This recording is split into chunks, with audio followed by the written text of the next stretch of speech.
auditeurs de Web26 et de Culturel, bonjour à toutes et à tous et bienvenue pour notre rendez-vous hebdomadaire de l'émission coaching avec Valérie Sabac, notre Soul Mental Coach. Bonjour Valérie. Bonjour Philippe, bonjour à tous nos auditeurs. Contente de me retrouver parmi vous à nouveau.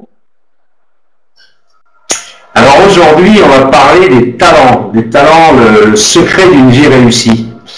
Les talents, ça a plein de connotations, une connotation païenne, une connotation biblique, plein de belles paraboles, plein de métaphores, plein de choses extraordinaires. Qu'est-ce que c'est qu'un talent? Alors, si vous voulez, moi j'ai choisi ce sujet, bon, comme tous les autres sujets, hein, vous commencez un petit peu à me cerner, je pense que les auditeurs aussi. J'ai un côté qui, quand je crois fermement en quelque chose, j'ai un besoin de transmission et de communication qui est assez important. Donc, j'aime finalement arriver à donner aux gens ce que je connais un petit peu aussi. Si vous voulez, les talents, alors j'ai pas envie de vous donner une définition abrupte parce que ça n'a pas tellement d'intérêt. Je pense que je les qualifierai plutôt au fur et à mesure dans l'émission. Ça sera beaucoup plus enrichissant pour tous. Le titre de l'émission que j'ai choisi, Vos talents, le secret d'une vie réussie, pour moi, ça veut dire tout simplement que, d'abord, qu'est-ce que c'est réussir sa vie, d'accord? Réussir sa vie, c'est à mon sens se réaliser en tant que personne. On est une personne, se réaliser pleinement de qui on est, à tous les niveaux, c'est réellement réussir sa vie. Réussir sa vie, si on essaye de voir un petit peu et qu'on analyse un petit peu la vie de gens connus qui ont réussi leur vie, on peut essayer de trouver une constante chez ces personnes-là. Alors, y en a-t-il une? On va essayer de voir s'il y en a une. Et finalement, on se rend compte qu'il n'y en a pas. Il n'y a pas de constante chez ces gens-là. Il y a une seule chose, oui, qui les rallie. Ils ont construit leur vie à partir de leur talent. Tout à fait, tout à fait.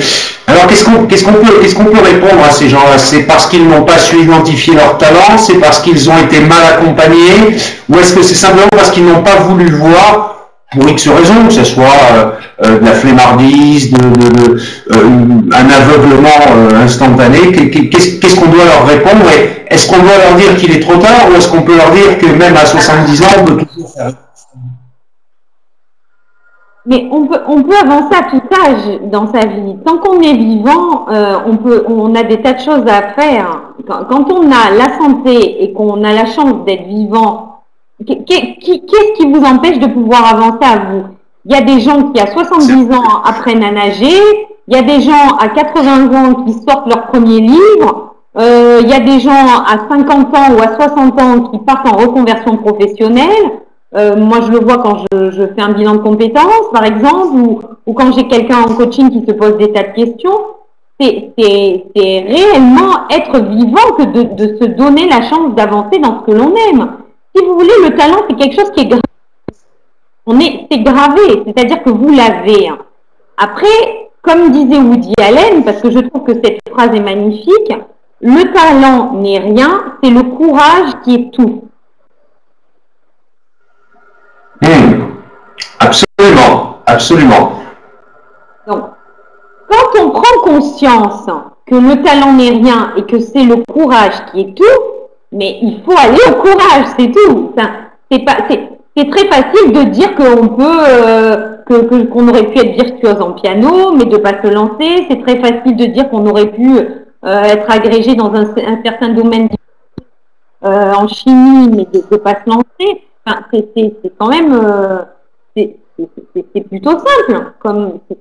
C'est une manière aussi de cultiver une insatisfaction en permanence, alors que pouvoir mettre le doigt sur un talent, c'est quelque chose d'extraordinaire. C'est-à-dire se retrouver dans un domaine où on est capable de prendre appui sur ses talents et faire la différence avec un peu cette notion d'excellence, mais c'est une réalisation qui est extraordinaire pour chacun d'entre nous.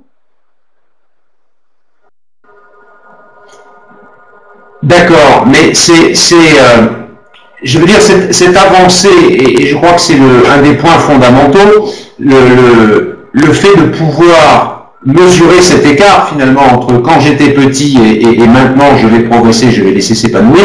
Est-ce qu'il n'y a pas des situations de vie, quel que soit l'environnement, où malgré tout on est contraint de frustrer ses talents?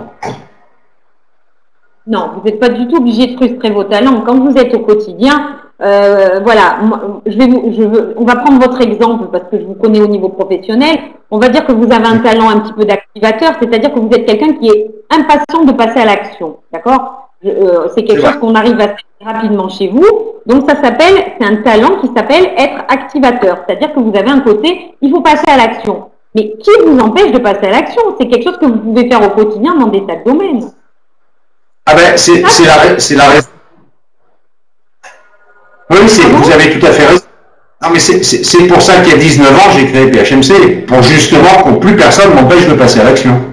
Ben voilà, c'est tout. Donc à partir de là, mais quel est le problème? Moi, par exemple, quand j'ai fait ma certification de coaching, j'ai travaillé sur les talents, qui pour moi est un sujet extraordinaire à travailler et sur lequel j'adore travailler avec des gens que je coach. Si moi, le talent, c'est la communication, c'est-à-dire que j'aime faire passer un message et le rendre un peu captivant. Ce que je fais aujourd'hui avec vous, c'est quelque chose qui forcément me passionne. Je mets en place mon talent, vous voyez.